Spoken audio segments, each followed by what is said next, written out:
Hey guys, welcome back to Monetize. In today's episode, I'm talking to Leann Reagin. I've worked with her for multiple years now. Started off as an intern. She really introduced me to the whole digital marketing industry.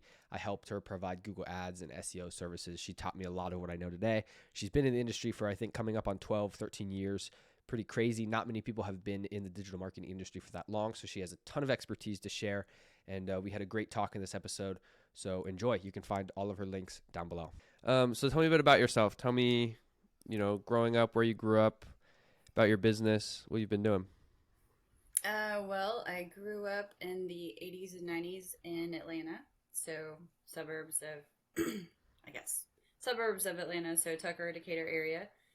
I was homeschooled for all of my schooling years, minus a kindergarten and half of first grade in private school, and 2.5 weeks in public school in second grade.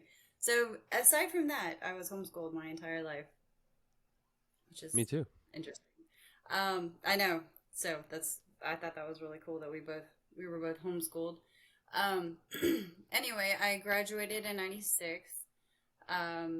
Went right into went right into banking. Oh, So okay. I worked as a teller for I don't know, several years, many years. Um, 2008, I lost my job. So with all the housing crashes and all the hmm economic things in 2008, and that's really where my business started, or at the beginnings of it. So, do you So, have any specific questions about that? yeah, explain what your business is. So I'm a digital strategist. I look at people's websites, help them bring more traffic into their website organically by search engine optimization, or SEO. I also look at all of their social media platforms, make sure everything's cohesive and matches with their brand name and their messaging of the website. Um, and then I also work with Google Ads and Google Grant Ads, helping draw that business, the paid side of things, to draw that business into their website or to their site and increase sales, form fills, leads, conversions of all sorts. So I didn't know you worked as a bank teller. Yeah, I That did. was that your first job, or did you have job as like a teenager before that in high school, or what? In high school, my very first job, I was a lifeguard. Me too. Uh, so yeah, you too. Um, so the summer of my 16th year, I was a lifeguard at a DeKalb County public pool. hmm Um, then I went and worked at a couple of stores at the mall, North Lake Mall. It's About Time, Northern Reflections. It's About Time was one of my favorite jobs. Yeah. What'd you do? uh, it was mostly selling watches and clocks and things Okay. like that, but I found it fascinating. We had a watchmaker in the back, and he would put all the watches together with all the little bitty gears, Yeah. and it was a very interesting job for teenage years, I guess. So That's it cool. So was you were fun. just like you were just a sales rep basically, like front of store.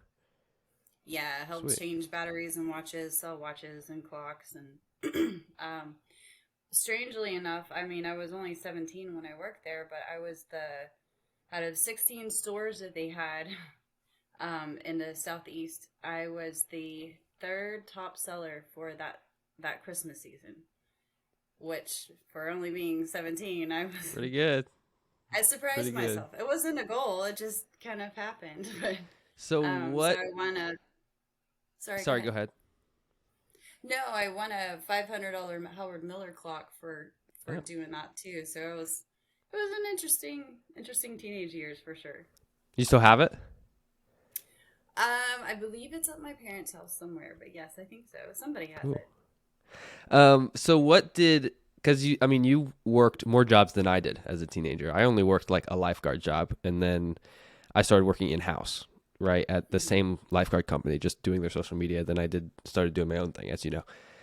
And Right. so, like, what do you think? Because I know, even though I just had two jobs, right, before working for myself, I know like specific things that those jobs taught me that helped me with growing my own agency, right? Do you think Yeah. that like are there things that you can pinpoint at your previous jobs during your teenage years, bank telling, stuff like that, selling watches and clocks that like helped you and continue to help you in your current company doing what you do now? Well, yeah, I mean, with every job, I mean, it's kind of a building block on, building different skills and, being able to talk to people and communicate and get on their level, whatever level they're Right. at, to be able to relate to them, and they can relate to you and be able to build a relationship. I mean, in every business I've been in, it's all, relationships are huge. So it doesn't matter if you're, selling something in a storefront, or, building clientele relationships with people for promoting their businesses, or whatever it is, those relationships are really important. So, and I know homeschoolers, a lot of people think that homeschoolers get a bad rap for, or, one of the biggest things I've noticed over time, let me rephrase this, um, is that people say, "Oh, if you're homeschooling, what about your social life?" Yeah. I knew you were gonna yeah. you know, Yeah. and I think that homeschoolers have much more opportunities to be more social on many different levels, because we've been able to interact with adults in other situations that if we were in school 8 hours a day, we wouldn't have had those opportunities or those experiences, real life experiences. And I think that really makes a difference for going into any profession, any job, because those relationships are really important. So, yeah, through banking, I would say that I had, I mean, I was a teller for years, but I also worked for several years in the loan operations department. Okay. And I really liked that because I was finding numbers. So, um, checking all the checking the loan officers, how they put loans together, make sure all the numbers match, and tickets for certain things, make sure that the right funds go to the right accounts, all those kind of things. But and I really enjoyed that. But um, I think between that and some other banking positions I was in, gave me opportunity to manage people, which was also another great stepping stone to being able to manage things in a different way, and Yeah. learning how to be assertive, um, and knowing what we have to, the boundaries we have to build for ourselves, um, still respecting respecting our clients, of course, but building those boundaries, because they're really important to being able to manage a successful business. Absolutely. Yeah, and I think you mentioned like stuff about social life with homeschooling, right? And that's definitely something that I've experienced where people are like, what about your like do you like go see people? Like do you have friends? And Yeah. I always have to explain that I mean in my situation I used a lot of my extra time for work, right? Doing career stuff. I had like a lot of extra time to do that because it's Hmm. structured. I mean, I think everyone that's homeschooled has it structured a different way probably, but it's structured a Yeah. lot different from public school, right? Like I'm not doing school 8 hours a day, Right. and I'm not learning things from school 8 hours a day. It's Exactly. like you do school oriented stuff, right? Like you have relatively a curriculum usually and different classes that you want to take, whether it's online or at like co-op is another popular thing that's popping up more and more, right? Right. Um, but like you have all this time to do your own like to venture into your own passions, and whether that's like hanging out with friends and like doing stuff with them or starting your own Hmm. business or like etc. I think it Yeah. I think homeschooling offers, if it's like done right, if there's a right way to do it, I think it offers a lot more social time and availability for growth for the kids Yeah. It really than does. than just sitting at a desk for like eight Absolutely. hours. I mean, there's so many opportunities that I had, and I was, the year we started homeschooling in Georgia was the first year it was legal in Mm, 1984. okay. So, uh, we started from the very beginning. And so when I was coming up through school, there weren't near as many homeschoolers in Georgia Mm-hmm. as there are now, I'm sure. So, um, but we had this great program when I was in high school called Teen Pact, and it was a political thing, a political program held at the Capitol, downtown Atlanta, and Hmm. right across the street from the Capitol, we would have our classes. We would walk across the street. We would talk to lobbyists and representatives and our senators, and go watch and see it in action. And you can't do that in a Yeah, classroom, that's really unless cool.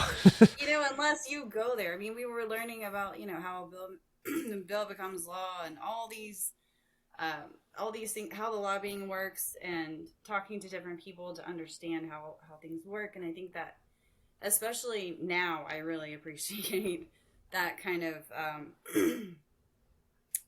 submersion Yeah. into politics. Even though at the time I wasn't super interested, it proved to be very beneficial, especially these days and times, to understand a little bit more about what's going on in our world and how we can get involved to help make a difference. Yeah, I think that's a But we really wouldn't have good that chance example. in a classroom. So Right. Like, I mean, I sometimes in public schools there are government classes. I don't think it's required in every public school, at least not in Georgia, right? I think sometimes there are government classes, but Mhm. I think I know, at least for a lot of my friends that like went to college and have gone to college and are in college, the first time they've really learned about government operation was in their first year of college, which is usually after they can vote. So it's like, okay, what are like, what are we doing here? Yeah, I mean, in 19, I think it was 1902, early 1900s, John D. Rockefeller designed the Department of Education for the United States. Basically, they started it. They Right, got it funded. They got it started, and to imagine how, I mean, that speaks volumes for what we have in our school systems right. today. Um, I did try with my children, my two oldest. I put them in private school in the beginning, and it wasn't as bad then.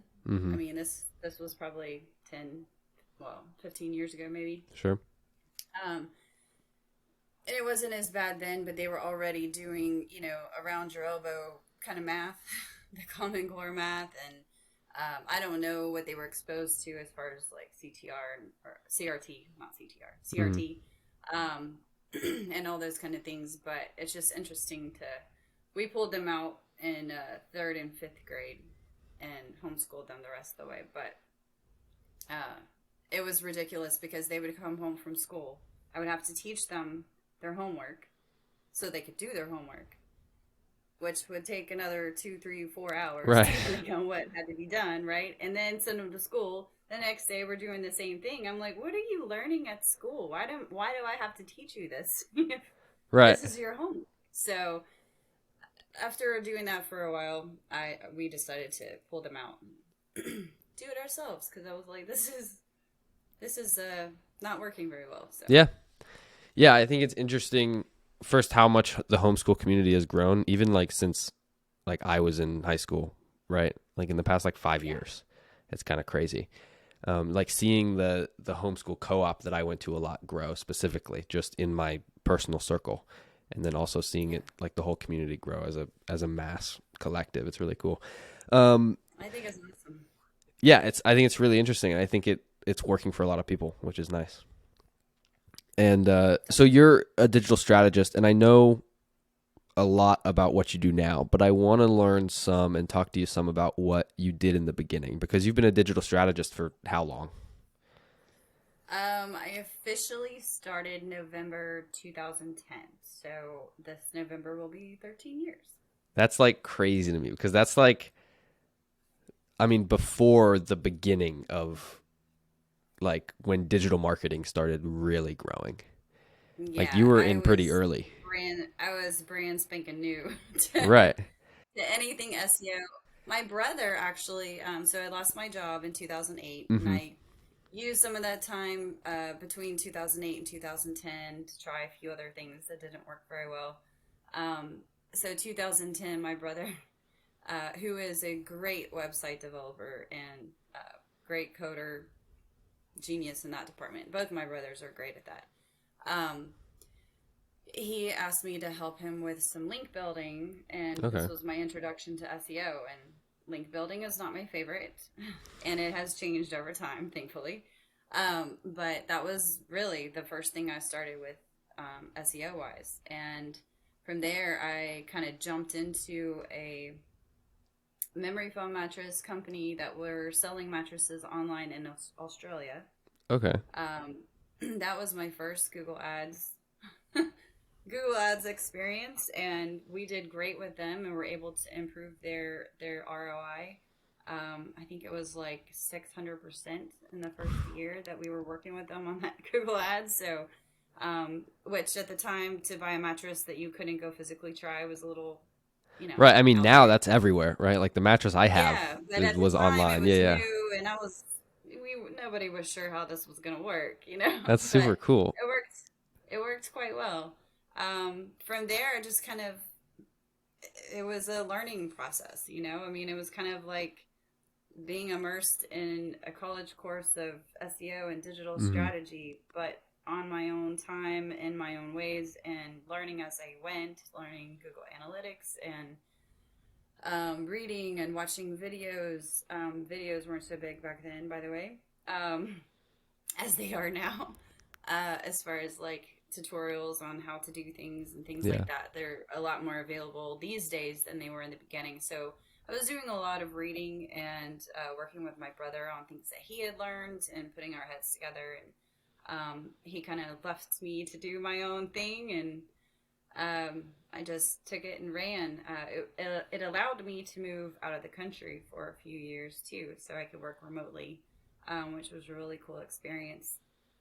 But glad to be back in the States now. So Where'd you move? we went to Merida, Yucatan, Mexico. Yeah, I knew Um, about that. Yeah, yeah, yeah. yeah, we were there for 7 years, and it was really nice, hot Christmases, but um, Not very much it was snow, no snow. huh? Like people there dream of seeing snow one day, you know. But it was really cool. And I learned a lot of things while I was there. Have a different viewpoint on Mexican culture and Right. what they hold dear in their traditions and foods and things like that. So I was able to, and I love to cook, so I brought back a whole bunch of things that I learned to cook while I was there. So you ever want a Yucatecan meal, come on over. That's awesome. So what was Google Ads? Was it significantly different than it is now? Or was kind of the function the Yes. same? It was? It was well, yes and no. So it was very similar to how it is now, but they've added a lot of functionalities to like um, different site links, call outs, all those different Mm-hmm. assets for ads. They've changed how they structure some of the keyword matches, but I stick with my phrase match. um, they've added a lot of different functionalities, different types of ads. Like you didn't have a responsive ad in the past. It was Okay. just one headline and one description. Yeah. So they've just And that was optimized one ad. the whole thing just a lot more. They've just fleshed it out. Yeah, you had to do like A/B testing on different ads to be able to do Right. what the responsive ads do now, where they switch out different headlines and Right. descriptions to try different things to see how people respond. So used to have to do that the old-fashioned way, but so they have come a long way in making things more streamlined, I guess, as far as grouping, different ads that will pull in from the videos. It'll pull in from the Google Places pages and things like that. So it's already got information, and you kind of form your ads and audience around those parameters. So that a lot of that stuff wasn't available in the beginning. It was pretty simple, but so it's grown a lot. So what was the mattress company, did you work in-house for them or were they like your first client? Well, they were in Australia, so it was not in house, but Guess. Yeah. um, yeah, they were my first Google Ads client. Okay. And that was one that my brother basically trained me on and let me Yeah. take it over. So that was numero uno. So what was it like um, growing like as a freelance digital strategist from there? Like getting more clients, I mean, what strategies did you use? What did you find useful? As far as getting more clients, I've been really lucky because I've worked with several agencies that Yeah. just give me work. Because there's not a lot of SEO people that actually do really good digital strategy work.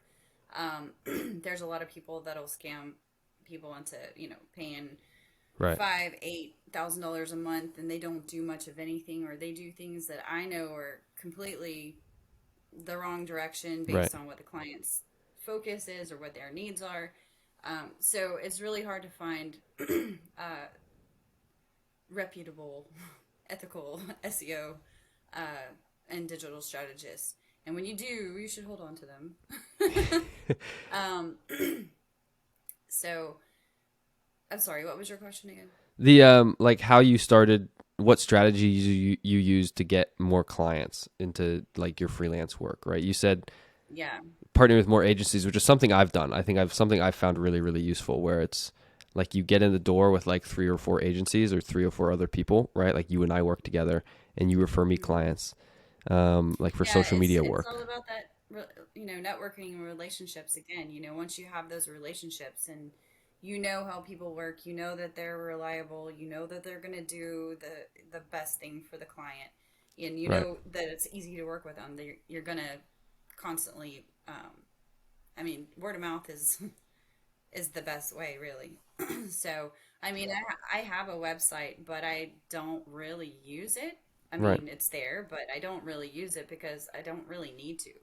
Um, I mean, we've had enough work coming in that, hiring new people to help take on projects. So, in that way, it's awesome. So, as far as getting leads, I've really been lucky in not having to really go after people like that. So, Yeah, I think what a lot of people starting, I mean, at least in this industry, probably in a lot of especially online service industries, is like going after the customer. I think they go too hardcore after the customer. I think they don't focus yeah. enough on networking, right? And finding people that do similar things as them, like a website designer, right? Like your brother who needs an SEO person maybe, right? Exactly. Or just people who own agencies that need someone to contract out social media services with. Yeah, there's a ton of agencies out there that don't have. I mean, they may say that they're full service, but they might be missing a Right, section that they need. Fill in this, or they're the one that they have is the his bandwidth is maxed out. So right. um, yeah, agencies have been great because, once they know that they can rely on you, they're going to use you over and over again. Yeah. And especially agencies that are building websites for digital strategy and SEO. I mean, those just kind of go hand in hand these days. It's great to have a beautiful website, but if you haven't optimized it for humans to find you, Doesn't matter. then you just have a beautiful website sitting there looking pretty. But the SEO done right is going to help drive that traffic and get your brand branded into the search engines and help AI connect. It's the bridge between AI and humans, basically, for services on sites. But Yeah, I think a lot of people overlook um like starting slow almost, right? Like you don't need to flesh out a whole like email campaign for like 200 prospects, yeah, right? To get no, your first client. Like there are very simple things that you can do to kind of attract more people, and it may take time, right? But it's hmm like if you build relationships with people, they will, and you prove yourself as reliable, they will rely on you and yeah. give you work. Well, and just like this particular field for me, it was not like an overnight switch and have to Right. have a full time job all of a sudden. It took a little time to build it out. So I had, a full time job for a little while I was building and learning, and then I was able to stop, quit the full time job and go into this full time. Yeah. And I struggled a little bit in the beginning just because, clients will fall off and then you'll have new ones come on. So Yeah. sometimes there's a fluctuation, and in the beginning, you just never really know. So, but by the time a good probably 4 years in, it really kicked into another gear. But again, this was the beginning of things, and I was figuring things out. So um, I really think that anyone getting into this kind of profession at this point could go a lot faster, especially if they have the right support behind them. Yeah, I think something that people don't know that I didn't know until I really got into this, till I started working with you, which is where I Yeah. like really started diving deep into offering services to like my own client instead of working in-house for one company. Yeah. Something I didn't really know was that like the whole digital marketing industry is kind of a like it recycles people. So it's like you have an agency, right? And the agency contracts work to a contractor. And then the contractor, once they have enough work, will just make their own agency and then contract work to a contractor.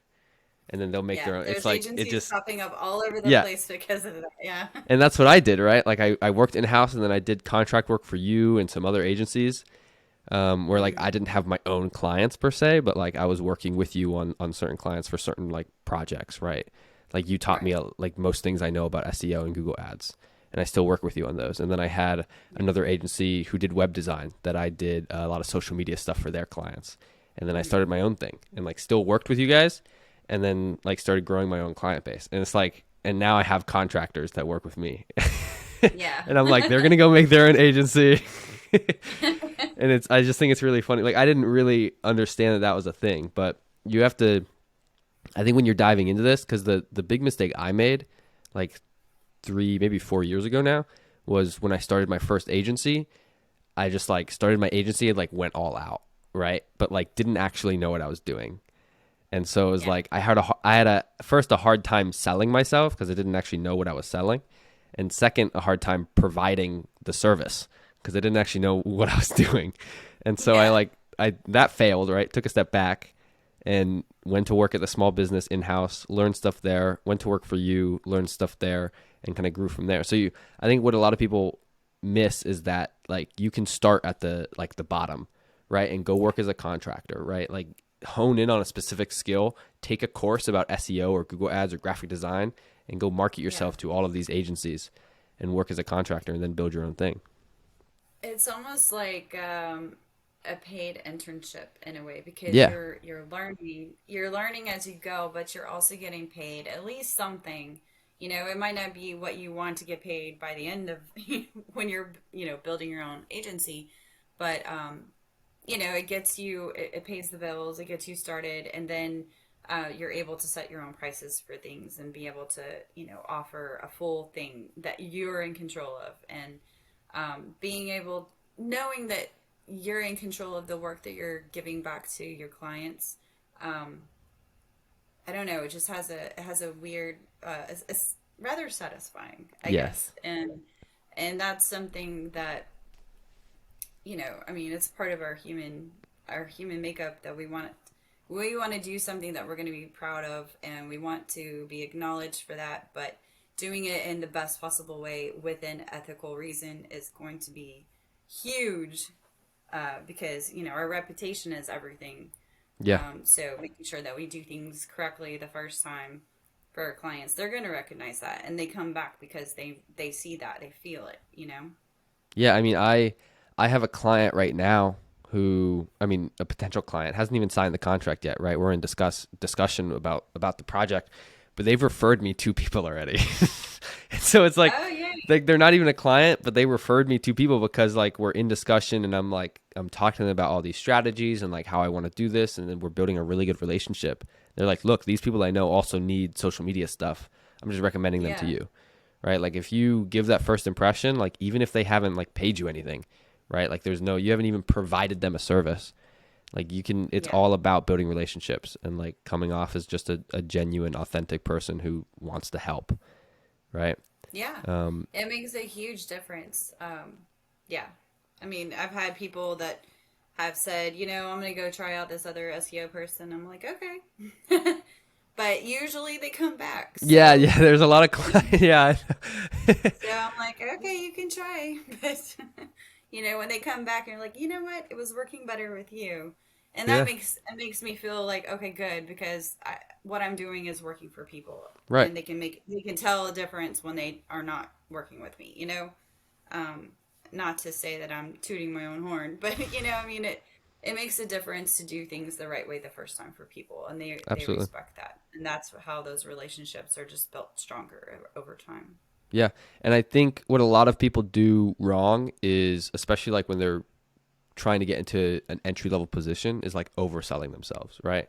Like if I were Yeah. to email you today and be like, hey, I know you're in SEO and da da da. If you need any help, I'm really good at SEO and like I'm really good at this and this and this, right? But like all I wanted, like I was trying to apply for an intern position. It's like, okay, well, like you're overselling yourself. I think a better way to go at it is like emailing you and saying, "Hey, I'm really interested in this in like this industry and working in SEO, and I'm really good with analytical projects, right? And working in spreadsheets and stuff like that. And I'm really interested in Google Ads and how they work. And I'd love to Hmm. learn that and then help you with it, and then maybe potentially like grow from there and work with you full time, right? Stuff like that. Yeah. I think going at it from that perspective, from that angle, is a lot more authentic, which I think a lot of people prefer. Yeah, I agree. I get so many emails from other SEO people saying, "Hi, your website needs help," and I'm like, "You didn't look at my website, Right. A, and B." I'm like, they're between me and all the clients I work with, they get emails similar to the same thing, and Mm-hmm. um, it's a terrible way to market yourself. I think emails just don't work. People ignore them. They're like, "Oh, somebody else trying to sell me something," because you get so many a day, especially when you're running a business. um, People see an opportunity to sell something and they jump on it. So, um, but yeah, being more direct and authentic and saying, "Hey, I want to learn this. Is there any opportunity that you can help me start learning?" Then yeah, that's a much better way to get your foot in the door.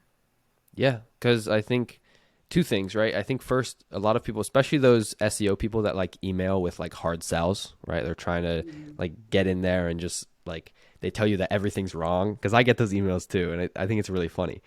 Um, It is funny. yeah, like one of my clients that I work with gets emails about their their social media. I manage social media for them, and they'll get an email about their social media, and they'll be like, the email will be like, "Hey, you guys should really be doing this, and this, and da da da da." And so my client will ask me about it. It's like, "Hey, I got this email from this like random other agency, and they like talked about this and this. So like, what do you think about that?"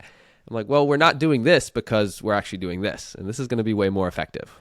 Right. So it's Yeah. like these people haven't actually put time and thought into it. And so it's just No, like they these haven't looked at spammy, anything. I mean, yeah, if you're going to sell something like that, you have to go look at what you're selling and what you're talking about. Otherwise, but yeah, I agree. I've had clients tell me too. They'll send me those kind of emails and be like, "Hey, is this something we should worry about? Is this a scam?" Or I'm right. like, "Pretty much." I mean, they're just trying to get business, but they're not going to do anything probably. So, Right. I mean, it's like um, when you and I when we were first introduced to each other, I it was because I went to a mutual client of ours, somebody that I yeah, worked in house with and that you worked with as a SEO contractor, and I was like, "Hey, this in SEO looks like it should be set up." Right? And they were like, "Hey, mm, let me contact our SEO person." And then they put me in touch with you. And I was like, yeah, "Shouldn't this be set up?" And then like we talked about it. And so, right? It was much more of a, "Hey, I feel like this should be set up. Why isn't it?" Instead yeah. of a this needs to be set up, and it's like if this isn't set up, you're completely like derailing your SEO. It's just I think Yeah. people should be more curious than like salesy, right? I think they should be more like if you're trying to sell someone on one of your services, email them and be like, "Hey, I noticed this on your website. I was wondering if you did this on purpose or if like you missed out on this." And if you want to jump on a phone call or something and talk about it, like what the benefits of it could be setting this up, or maybe why, I'd love to hear why you haven't set it up, because in my perspective it should be, Right. but if you have a certain reason, I'd love to hear back from you. You know what I mean? Like getting your foot in the door and starting a conversation, not a project, Yeah. I think is something that Got to people give them miss. something with value. Yeah. Yes. And I think people just want to like get going and get paid and sign the contract, but it takes more time than everyone thinks, Yeah. especially It does. if you want quality contracts. Um, Exactly. so yeah, I mean, growing your agency, growing your company, growing as a freelance digital strategist. I mean, what are some tips that you'd give people either getting into the industry or are in the industry right now, have been in for maybe a year or two, and are experiencing the fluctuation you talked about, right? Like where I had a 3,000 a month client, right? And that was like 50% of my income. And now they've just dropped me for whatever reason, or the project ended. So now my income's 50% down, right? Like, what are some tips for maybe dealing with that fluctuation, or handling it in the optimal way? Having, for me, I know having a couple of different agencies that I was working with, or more than two, helped. And then I also had a few clients on my own. So having a few different variations of clients, like you don't want to put all your eggs in one basket, Mm-hmm. but you also want to make sure that you don't sell yourself short. So, because there are clients out there that want you to work for, they want to pay you $300 a month, but they want $2,000 worth of work. Yeah. Um, so they don't understand like the limit of, they can't just call you and you're on call all the time, which Mm-hmm. I have a habit of being on call a lot during the week anyway. Um, and I get things done quickly for people, and that's just the way I work. Not everybody does everything the same way I do, I know, but um, I like to clean out my email inbox is kind of like my checklist of things I need to do when people send me emails of things that they need done.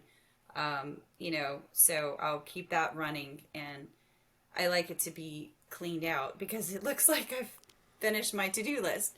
So I do get to people pretty quickly, but I would say that making sure you have different levels of clients, build up a certain level so you don't have a big chunk of your money in one client. You Right. need a few others that are going to make up the difference of what you need to pay your bills every month, um, and then not letting certain clients sabotage your time, because time is money. So if you have people that aren't paying you that much, but you're spending most of your time on that one person, it's not fair. It's not balanced. So you're doing a lot of free work for these people and charging Right. them pennies, basically. So it's really about controlling managing your time, managing your clients, and what you can handle bandwidth wise, and then structuring it so that what you have coming in from certain clients every month, to know that you can cover your bills, but not putting everything in one basket. So having a little diversity there is always good. Yeah, I think diversifying your like the ways you get clients is a really good point, right? Whether it's through your own marketing efforts or through agencies, right? Like if you do contract work Yeah. for other agencies.